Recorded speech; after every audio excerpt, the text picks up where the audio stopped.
कुछ लोग देश की गरीबी का कुछ और ही कारण बताते हैं, जैसे देश सदियों तक गुलाम था इसलिए आज गरीब है, नेता भ्रष्ट थे इसलिए देश गरीब है। इसी तरह के और भी अजीबोगरीब कारण बताकर गरीबी के मूल कारण को छुपाने की कोशिश की जाती है। ये सच है कि हजारों वर्षों तक ये देश गुलाम रहा, लेकिन जो लोग गरीबी का कारण गुलामी को मानते हैं वो गलतफहमी के शिकार हैं, क्योंकि दुनिया के ज्यादातर देश गुलाम रहे हैं और भारत के साथ ही उन्हें भी औपनिवेशिक गुलामी से आजादी मिली, लेकिन तरक्की की दौड़ में आज वे देश हमसे कहीं आगे हैं। नेता भ्रष्ट थे तो जनता क्या कर रही थी? उन्हें चुनने का अधिकार तो जनता के हाथ में था। लोग सही हो तो तंत्र भी सही होगा और लोग भ्रष्ट हो तो तंत्र भी भ्रष्ट हो जाएगा, क्योंकि व्यवस्था चलाने वाले लोग समाज से ही निकलकर व्यवस्था में पहुंचते हैं। इस तरह देश की गरीबी के ये दोनों ही कारण गलत साबित होते हैं। तो सही कारण क्या है? इतनी भयंकर गरीबी के लिए दोषी कौन है? इस सवाल के पीछे का असली सच और वजह धर्म पर आधारित हमारी सामाजिक व्यवस्था में छुपा हुआ है, जिसकी पड़ताल जरूरी है। धर्म और त्योहारों के नाम पर आप एक साल का डाटा उठाकर देख लीजिए, आपको पता चल जाएगा कि किस तेजी से संसाधनों का फेरबदल होता है।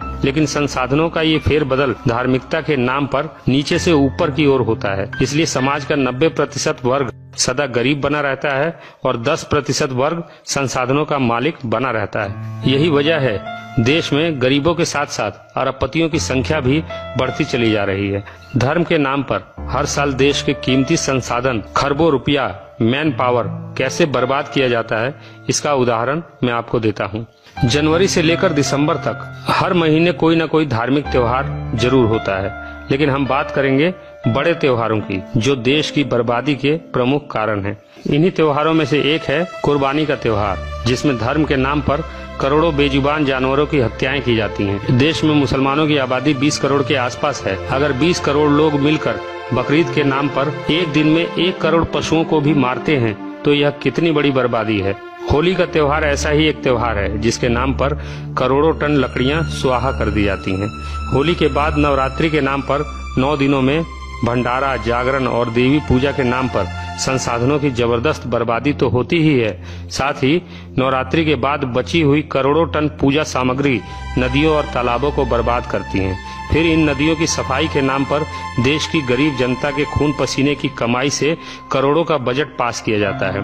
और हैरानी की बात है कि नवरात्रि का ये त्योहार साल में 2 बार आता है। साल में लगभग 15 ऐसे बड़े त्योहार भी होते हैं जिनमें बड़े पैमाने पर देश की नदियों को बर्बाद किया जाता है। गणेश चतुर्थी, विश्वकर्मा पूजा, छठ पूजा जैसे त्योहारों के बाद तो नदियों और समुद्री किनारों का बुरा हाल कर दिया जाता है। इन सब के साथ हर साल कई रथ यात्राएं भी होती हैं। हर साल होने वाले 10 दिन के दशहरे में देश का कितना श्रम और संसाधन बर्बाद होता है, इसका अंदाजा आप इसी बात से लगा सकते हैं कि केवल दिल्ली की 15 रामलीला कमेटियों का 10 दिनों का बजट 1050 करोड़ से ऊपर है। दशहरे के आखिरी दिन रावण दहन के नाम पर संसाधनों में आग लगाकर जो प्रदूषण फैलाया जाता है, उसे और भयानक स्तर पर दिवाली का त्योहार पहुंचा देता है। एक दिन में अरबों खरबों रुपयों को पटाखे के नाम पर आग में झोंक दिया जाता है। संसाधनों की यह भयंकर बर्बादी घोर गरीबी को जन्म देने के लिए काफी है। काल्पनिक ईश्वर और उसकी नकली किताबों की झूठी कहानियों के नाम पर एक साल में लाखों करोड़ रुपयों को बर्बाद कर दिया जाता है। इस बर्बादी में संसाधनों का जो जबरदस्त फेरबदल होता है, उसके परिणाम स्वरूप समाज का शोषक वर्ग और ताकतवर होता जाता है और समाज का एक बड़ा वर्ग वंचित बना रहता है। इसलिए शोषक वर्ग ऐसी शोषणवादी धार्मिक व्यवस्था को स्थायी बनाए रखने के लिए बड़ा जतन करता है। लोगों में धार्मिकता बनी रहे, इसके लिए धर्म की कट्टरता पर जोर देता है। इसका परिणाम यह होता है कि धर्म के नशे में धुत लोगों की भीड़ हमेशा भीड़ बनी रहती है और भेड़ों की भीड़ से कभी समाज नहीं बनता, बल्कि समाज बनता है संवेदना, ज्ञान, सही और गलत की सामूहिक समझ और बेहतर भविष्य के निर्माण की ओर वैज्ञानिक दृष्टिकोण रखने से। इनमें से कोई भी तत्व आपको भेड़ों की इस भीड़ में दिखाई नहीं देगा। यही वजह है कि घोर गरीबी और अराजकता भरे माहौल में इंसानों की ये भीड़ भेड़ की तरह जीने की आदी हो चुकी है। भेड़ों की इस भीड़ को फर्क नहीं पड़ता कि कोई भूख से मरे या कोई कुपोषण से। देश पर विदेशी कर्जा बढ़ रहा है आज के समय हमारे देश पर 32 लाख करोड़ का विदेशी कर्ज लदा हुआ है, जो हर साल 3 से 4 लाख करोड़ की दर से बढ़ता चला जा रहा है। इस भारी कर्ज का एक महीने का ब्याज ही 22,000 करोड़ रुपए होता है। देश पर हर साल चढ़ने वाले इस भारी कर्ज का कारण है ईमानदारी से टैक्स नहीं भरने की लोगों की प्रवृत्ति और राजनेताओं, उद्योगपतियों और धर्मगुरुओं का भ्रष्टाचार। देश को टैक्स देने में बेईमानी करने वाली जनता धर्म के प्रति कितनी ईमानदार है, इस बात का अंदाजा आपको एक साल में देश के छोटे बड़े मंदिरों, मजारों और दूसरे धर्म स्थलों पर चढ़ाए गए बेशुमार दौलत से हो जाएगा। एक अनुमान के मुताबिक देश के छोटे बड़े 50 लाख मंदिर, धार्मिक स्थल, धार्मिक ट्रस्ट और 80,000 मजारों पर एक साल में जितना चढ़ावा चढ़ता है वो देश पर लदे कुल कर्जे का दोगुना होता है। मतलब अगर एक साल के लिए ये धार्मिक बर्बादी रुक जाए तो देश का पूरा कर्जा तो साफ होगा ही, साथ ही करोड़ों बेघर, गरीब, बेसहारा लोगों की तकदीर भी सदा के लिए बदल सकती है। लेकिन जनता को धार्मिक लॉलीपॉप चुसाने वाला शोषक वर्ग कभी ऐसा होने नहीं देगा। एक उदाहरण और देखिए, सरकार ने गरीब बच्चों की शिक्षा के लिए एक कोष बनाया था, जिसका उद्देश्य था समाज के सक्षम लोग गरीब और बेसहारा लोगों के उत्थान के लिए इस कोष में दान करें। लेकिन आपको हैरानी होगी कि 5 साल में लोगों ने इस कोष में केवल 1680 रुपए दिए, जबकि इस कोष के प्रचार प्रसार में ही सरकार के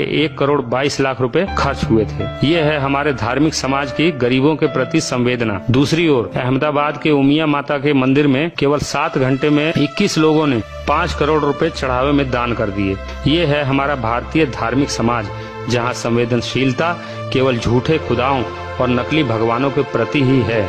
इंसानियत, प्रकृति और समाज के प्रति जनता की इस उदासीनता और बेरुखी की वजह क्या है? यहाँ गौर करने वाली बात यह है कि एक साल में लाखों करोड़ों रुपए के इस खेल से फायदा किसका होता है?